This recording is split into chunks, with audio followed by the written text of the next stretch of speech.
They've said that Barton Springs is the soul of the city. It is.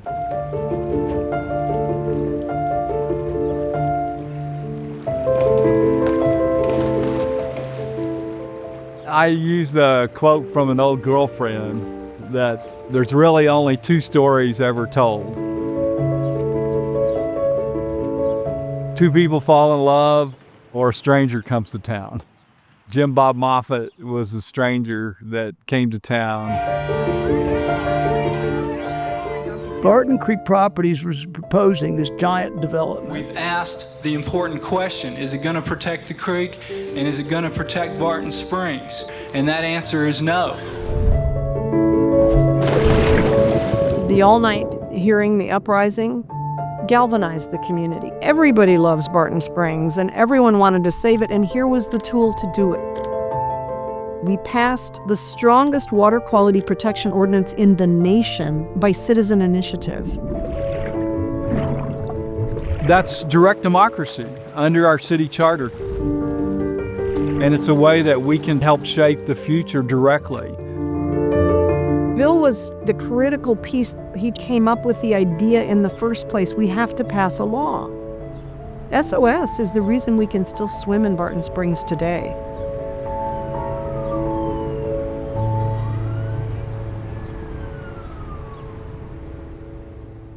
SOS was initially a political action committee to campaign for the ordinance.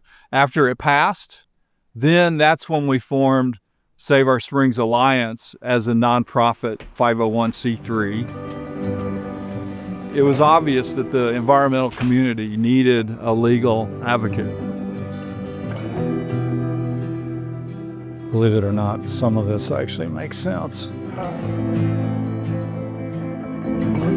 Well, I was born in San Antonio, but I mostly grew up in Arlington.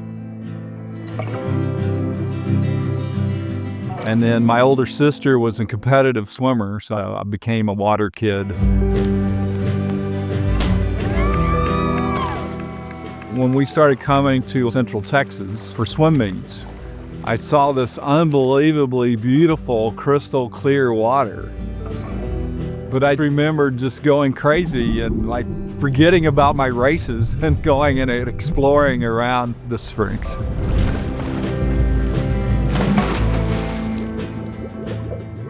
So we have a couple of things that really distinguish the hill country, and one is the springs, which are all up and down the Balcones Escarpment. It's the clearest and the purest water anywhere in Texas because of the filtration through the limestone. Bill woke us up to the fact that unless we did something about it, it was gonna go away. And in order to do that, he was disruptive. You know, I was really interested in environmental issues, junior high, high school. When I went to college, there was these UT students, rabble-rousers, earth first, radical environmentalists. And I fell in with them. And Tim Jones, who was one of the Earth First activists that I became friends with, he was going out and documenting development and destruction of habitat. Well, there are endangered species issues in Austin.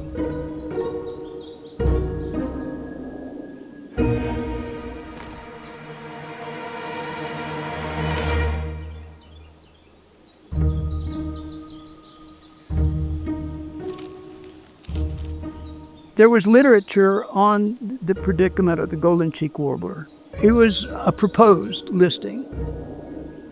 And the city understood this. These developers are strategically clearing their land as fast as they can in advance of a listing.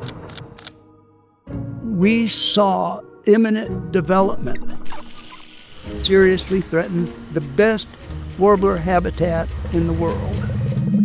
And then Tim hand wrote the petition to emergency list. Bill knew about it. He threatened to sue the Fish and Wildlife Service if they did not act on that petition. Development shut down.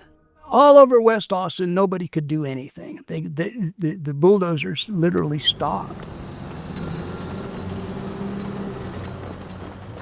What stayed the same for SOS over our almost 33 years now is the legal advocacy.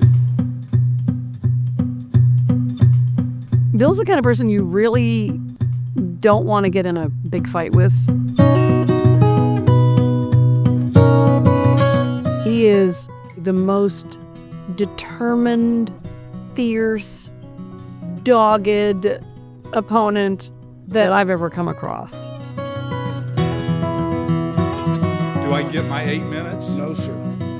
I get 2 minutes for my 4 items. And you're down to 101. Okay, and I will see you in court promptly. Bill is a hero of the environmental movement. I'm amazed and in awe of the work he does.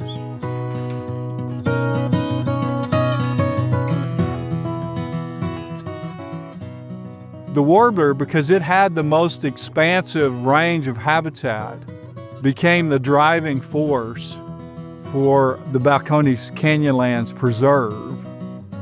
And we kicked off the advocacy for buying watershed protection land that itself contains a lot of warbler habitat. These most vulnerable watersheds that we need to protect the Edwards Aquifer and these spectacular springs, huge amounts of that are golden cheek warbler habitat.